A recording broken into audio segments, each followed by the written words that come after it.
शेतकरी मित्रांनो, खरीप हंगाम 2025 हा पीक विमा आपल्याला कसा मिळणार याबाबत खूप महत्त्वाची माहिती या व्हिडिओमधून आपल्याला मिळणार आहे. शेतकऱ्यांनी लक्ष देऊन व्हिडिओ पहा, व्हिडिओ शेवटपर्यंत पहा, कारण खूप महत्त्वाचा व्हिडिओ आहे. कारण आता जास्तीत जास्त रक्कम जर आपल्याला पीक विम्याची घ्यायची असेल खरीप हंगाम 2025ची, कारण आता ह्याच्यातूनच आपल्याला भरपूर रक्कम मिळणार आहे. परंतु यावर्षी ट्रिगर कोणचं नाही, नैसर्गिक आपत्तीतून नाही, पोस्ट हार्वेस्ट नाही, मिड टर्म नाही, फक्त यील्ड बेसवर हा पीक विमा खरीप 2025चा मिळणार आहे. हे तर सर्वांनाच माहीत आहे. परंतु यातूनही पैसे आपल्याला जास्तीत जास्त कसे मिळतील, कारण यावर्षी महाभयानक नुकसान झालं आहे. कारण आपल्या हातात आता काहीही उरणार नाही आहे. अख्खं शेतातलं पीक मातीमोल झालेलं आहे. त्यामुळं राज्य शासन फक्त मदत किती द्याले आपल्याला, हेक्टरी 7 ते 8 हजार रुपये, आणि याच्यानं आपलं काहीही भागणार नाही आहे. कारण आता रान नीट करायला कमीत कमी 10 ते 20 हजार रुपये लागतील एकरी. त्यामुळं ह्याच्यातून आता काही अपेक्षा उरलेल्या नाहीत. आपल्याला अनुदान किती जरी आलं तर त्या अनुदानातून आपलं काहीही होणार नाही आहे. आणि आता अपेक्षा आहे खरीप हंगाम 2025, आणि हा जर पीक विमा तुम्हाला मिळवायचा असेल तर याची पूर्ण गाईडलाईन्स या व्हिडिओमधून तुम्हाला देतो शेतकरी मित्रांनो. आणि या गाईडलाईन्स जर सर्व शेतकऱ्यांनी व्यवस्थित पाळल्या तर तुम्हाला चांगली रक्कम, कमीत कमी हेक्टरी आता मोप पुढारी 40-45 हजार मिळतील म्हणतात. परंतु ज्या वेळेस याचा रिपोर्ट जाईल त्यावेळेस हे ठरणार आहे. परंतु या सर्व गोष्टी व्हायच्या अगोदर आता सध्या आपल्या हातात एकच गोष्ट आहे, आणि ती गोष्ट जरी आपण व्यवस्थित केली तर 100% आपल्याला चांगली रक्कम येणार आहे. चांगली म्हणजे खूप चांगली रक्कम, कारण आता तीच रक्कम आपल्याला आता तारू शकणार आहे. अतिवृष्टी अनुदानाची मदत 7-8 हजारानं आपलं काहीही होणार नाही आहे. आता सर्वात मोठ्या अपेक्षा आपल्याला पीक विम्यातून आहेत, आणि ही रक्कम कशी मिळेल या व्हिडिओतून आपण अपडेट घेऊ. चॅनलवर जर नवीन असाल तर चॅनलला लाईक करा, सबस्क्राईब करा, जेणेकरून जास्तीत जास्त शेतकऱ्यापर्यंत व्हिडिओ हा शेअर करा शेतकरी मित्रांनो. कारण खरीप हंगाम 2025चा पीक विमा हा फक्त यील्ड बेसवर आधारित आहे. यील्ड बेसच्याच माध्यमातून हा पीक विमा मिळणार आहे. परंतु यील्ड बेसमध्ये नेमकी भानगड काय, तर पीक कापणी प्रयोग आधारित पीक विमा हा आहे. यामध्ये पोस्ट हार्वेस्टचा क्लेम करता येत नाही, लोकलाईजचा क्लेम करता येत नाही, मिड टर्मचा तर विषयच नाही. त्यामुळं खरीप हंगाम 2025चे जर 4 पैसे तुम्हाला आगाऊ पाहिजे असतील आणि चांगली रक्कम जर मिळवायची असेल तर आपल्या हातात अजून एक गोष्ट आहे, आणि ती गोष्ट अगदी महत्त्वाची आहे. आणि ती गोष्ट महत्त्वाची सर्व शेतकऱ्यांनी जागरूक करण्याचं आहे, गरजेचं आहे. कारण एका शेतकऱ्यानं हे साहजिक होणार नाही आहे. कारण वैयक्तिक क्लेम करायचा तर विषय आता संपलेला आहे. काही शेतकऱ्यांनी क्लेम केलेत, अजूनही करता येतात, ज्यांना करायचं आहे ते करू शकतात. परंतु पंचनामा कुठला होणार नाही विमा कंपनीकडून. आणि विमा कंपनी फक्त आता महसूल मंडळा जो मंडळ आहे त्या मंडळाच्या अहवालावर आधारित हा आपल्याला पीक विमा मिळणार आहे. मग आता शेतकऱ्यांनी काय काळजी करायची आहे, प्रत्येक गावातील शेतकऱ्यांनी, अख्ख्या महाराष्ट्रात ज्या ज्या ठिकाणी भरपूर अतिवृष्टी झाली आहे, पिकाचं महाभयंकर नुकसान झाले, त्या सर्व शेतकऱ्यांनी एकच काळजी घ्या. कारण आता येणारा पीक विमा हा सरसगट पीक विमा आहे. तुमचं 100% नुकसान झालेलं असू द्या तेवढाच पीक विमा मिळणार आहे. तुमचं 10% नुकसान झालेलं असू द्या तुम्हाला तेवढाच पीक विमा मिळणार आहे. तुमचं 50% नुकसान झालेलं असू द्या तेवढाच आकडा येणार आहे, आणि सर्व शेतकरी येणार आहे. त्याच्या अगोदर महत्त्वाची काळजी काय करायची आहे, तर प्रत्येक गावातील शेतकऱ्यांनी जागरूक व्हा. प्रत्येक मंडळामध्ये 12 पीक कापणी प्रयोग असतात. 12 त्या 12 पीक कापणी प्रयोग एका मंडळामध्ये असतात. त्या 12च्या 12 पीक कापणी प्रयोगाला अख्खे सर्व शेतकरी हजर राहा, आणि काळजीपूर्वक पीक कापणी प्रयोग करून घ्या. प्लॉट निवडताना व्यवस्थित निवडा. प्लॉट निवडण्याचा अधिकार त्यात शेतकरी सदस्य म्हणून शेतकऱ्याचा आहे अधिकार. त्याच्यामध्ये विमा कंपनीचे माणसं असतात, त्या समितीमध्ये तलाठी असतात, ग्रामसेवक असतात, कृषी अधिकारी असतात, त्याच्यानंतर शेतकरी सदस्यही असतात. त्यामुळे आता आपल्या हातात 4 पैसे जर 2025 खरीपचे पैसे जर जास्त मिळवायचे असतील तर पीक कापणी प्रयोग करताना अगदी व्यवस्थित आणि काळजीपूर्वक करून घ्या शेतकरी मित्रांनो. कारण आता आपल्या हातात पैसे मिळवण्यासाठी फक्त एवढं एकच साधन आहे की पीक कापणी प्रयोग व्यवस्थित करून घेणे, 12च्या 12.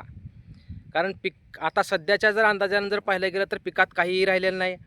प्लॉट निवडताना व्यवस्थित निवडून त्याची कापणी करून घ्या, आणि त्याच्यामध्ये कमीत कमी उत्पन्न जेवढं निघल त्या प्लॉटमध्ये तोच प्लॉट निवडून द्या. सांगायची गरज नाही, या गोष्टी सांगून येईल. परंतु आता सध्या तरी काय नाही, त्यांनाही काय तर कोण्या प्लॉटमध्ये काय निघणार नाही माहितीही आहे, पण तरीही चूक कुठलीही होऊ देऊ नका शेतकरी मित्रांनो.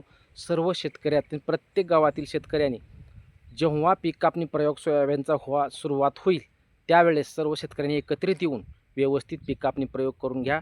कमीत कमी नुकसानीची टक्केवारी त्याच्यामधून जेवढी जाईल तेवढा पीक विमा आपल्याला मिळणार आहे. राज्य शासनाकडून जरी 54,000 विमा कंपनीचा हेक्टरी 54,000 रुपये नुकसानीचा अहवाल आहे. जर 100% तुमचं जर नुकसान झालं तर तुम्हाला 54,000 रुपये हेक्टरी मिळणार आहेत.